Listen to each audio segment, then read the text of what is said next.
Hello guys, welcome back to my channel.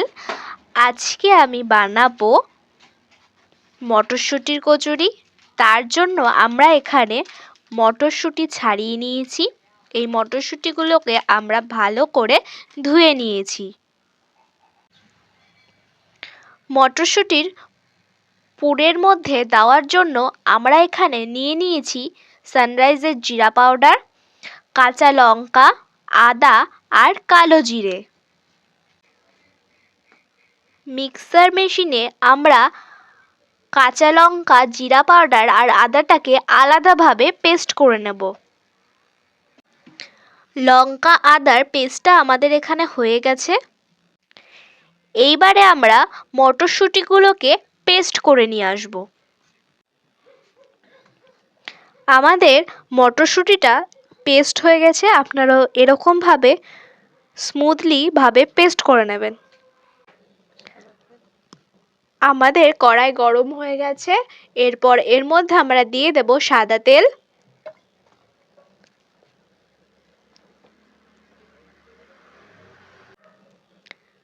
আমাদের তেলটা গরম হয়ে গেছে। এরপর এর মধ্যে আমরা কালো জিরে দিয়ে দেব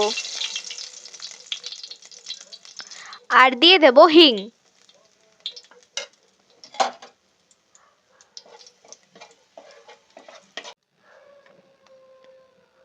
আমরা যে পেস্টটা করে রেখেছিলাম সেই পেস্টটা আমরা দিয়ে দেব।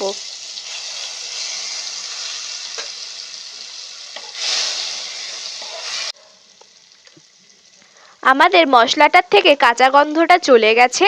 এরপর এর মধ্যে আমরা মটরশুঁটির পেস্টটা দিয়ে দেব। মটরশুঁটি থেকে জলটা টেনে নিয়েছে। এরপর এর মধ্যে আমরা দিয়ে দেব স্বাদ মতো চিনি, দিয়ে দেব পরিমাণ মতন হলুদ,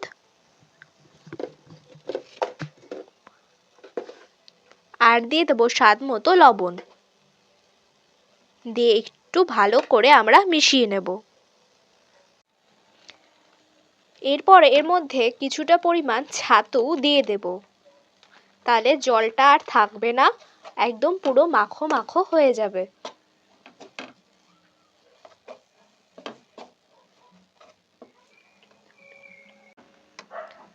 আর ছাতুটা দিলে খেতেও টেস্ট হয়। আমাদের পুরটা রেডি হয়ে গেছে। এবার আমরা ময়দার ডোটা বানিয়ে নেব। তার জন্য আমরা প্রথমে নিয়ে নিয়েছি ময়দা। এর মধ্যে দিয়ে দেব ঘি,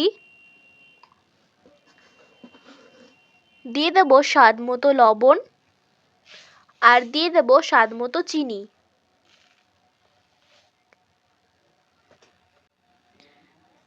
এরপর এটাকে আমরা ভালো করে মিশিয়ে নেব ময়দার সাথে। এরপর এর মধ্যে আমরা উষ্ণ গরম জল দিয়ে দেব। দেওয়ার পর আমরা ময়দাটাকে ভালো করে মেখে নেব।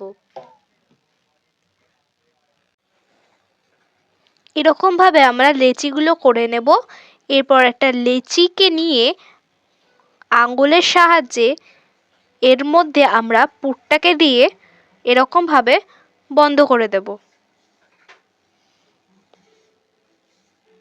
এরকমভাবে আমরা প্রত্যেকটা লেচি করে নেব। লেচিগুলোকে আমরা এরকমভাবে বেলে নেব। এইদিকে কড়াইতে তেল গরম হয়ে গেছে। আর ফুটন্ত তেলের মধ্যে আমরা মটরশুঁটির কচুরিটা দিয়ে দেব। আমাদের মটরশুঁটির কচুরি রেডি হয়ে গেছে। আপনারা এরকমভাবে বানিয়ে খাবেন। এইভাবে বানিয়ে খেলে এটা কিন্তু খেতে দুর্দান্ত হয়। আর আমাকে অবশ্যই কমেন্টে জানাবেন এটা কেমন হয়েছে। যারা ইউটিউব থেকে দেখছো চ্যানেলটিকে সাবস্ক্রাইব করে লাইক, কমেন্ট, শেয়ার করে পাশে থাকবেন। আর যারা ফেসবুক থেকে দেখছো তারাও চ্যানেলটিকে সাবস্ক্রাইব করে লাইক, কমেন্ট, শেয়ার করে পাশে থাকবেন। আর আমাকে অবশ্যই কমেন্টে জানাবেন এটা কেমন হয়েছে। টাটা।